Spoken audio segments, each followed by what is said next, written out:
Guys, welcome to part 2 of my video. I'm unable to do a lot of work inside because my wife works from home and she's on the phone, so I can't make any noise during the process of her at home. But I've put together a video of what I've been doing over the couple of weeks that I am unable to do anything inside, so I'll get to the video.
Back again, folks. So this is a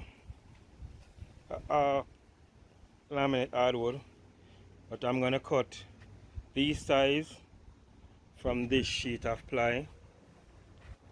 So what I'm gonna do is make the landing with this ply. So I'm gonna cut them out on the table saw to the length of this, and then I'll mark it up from there and cut it to the specific size I want when I'm doing the landing, so I can join it together and staple it down, which you don't have to, you can do it as a floating, but I'm gonna staple it down.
So I'm just sorting out the risers. These are the risers, so I'm just sorting out these, and these are the plies that I'm going to use to make the landing. So I'm just going to sand them down because I have to paint on one side, and then I have to prime and stain one side. So I'm just going to choose which side I'm going to use, and then I'll sand that side, and then I'll paint this in another video. I'll paint these and also do the rest of those.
Now this is what I'm gonna use to stain those board there, so I can put for the landing, and this for the risers. So that being said, we have now come to the end of the video. I want you to like, share, and put your comments down in the comment section, and I'll surely read all comments, and then I'll get back to you guys after that. Thanks very much for watching my video, and yeah, helping me build my channel. And 1,000 likes would be good, but it is what it is. So thank you again for watching my video, and like, subscribe, and share. Thanks much.